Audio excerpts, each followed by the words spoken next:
Well, a new government report provides more evidence that illegal immigration at the southern border has dropped dramatically under the Trump administration. And a New York City official was arrested and released for linking arms with a man detained by Immigration and Customs Enforcement. CBN's Dale Hurd has that story.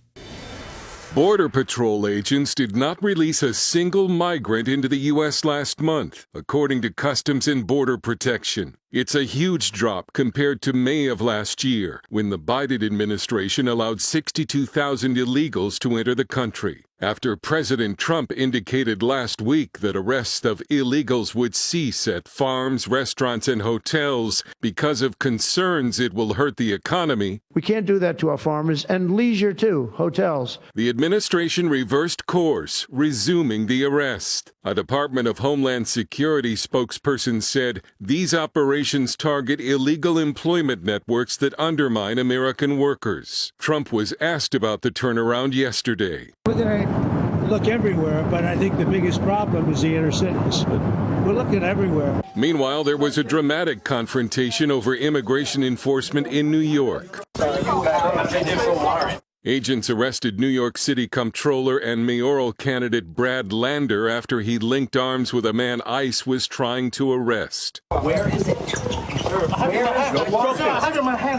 Lander was later released without charges. ICE said you assaulted an officer. I mean, you guys all saw it on video, so you know exactly what happened. I certainly did not assault an officer. Some in the New York media questioned whether it was an election campaign stunt. And in Washington, Department of Homeland Security Secretary Gnome was taken to a D.C. hospital by ambulance Tuesday. A DHS spokesperson said it was an allergic reaction. The spokesperson said Gnome was transported to the hospital out of an abundance of caution and is alert and recovering. Gnome visited a biological hazard lab the day before she was rushed to the hospital, but officials say the two events are not linked. Border Patrol calls the reduction in border crossings historic, saying the number of border encounters last month was the lowest since 1960, and calling it the fastest improvement in American border security of all time. Dale Hurd, CBN News. A dramatic turnaround at the southern border. Gordon? Beyond dramatic, and just in the space of a few months. You look back at the Biden administration, it's quite clear now that they did not enforce the law. And that is shocking to say that an administration would do that and declare to the world, come on in, we will receive you by the millions.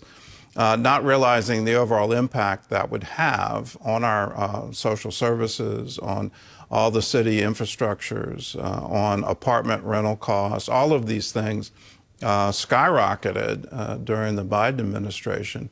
And what a difference. When you finally enforce the law, the immigration goes down to zero, which is where it should be. The illegal immigration, I should say, goes down to zero.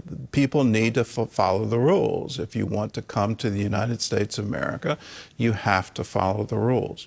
Here's another history lesson for you. Go back to 1914. There were no immigration laws in America. There was so much work in a booming economy and a booming new country that anyone who wanted to come was encouraged to come. There weren't any immigration laws. All of that changes, though, when you have, instead of jobs, you have social services. In welfare, if you have free immigration, you're destroying yourself. When you have plenty of jobs and you're not providing welfare for the immigrant, well, then you're helping your economy. And what a difference. And the laws need to be enforced because our social services were clearly strained to the breaking point. When you have Democratic mayors of Chicago, Democratic mayors of New York City complaining there's so many immigrants coming in, we can't house them all, we can't feed them all, we can't provide, and the administration turns a blind eye to it, that tells you a great deal. That should never be the policy of the United States. We have these laws in the books. It's up to the administration to enforce it. It's up to you and I as voters to make sure these laws are enforced because they're there to protect us.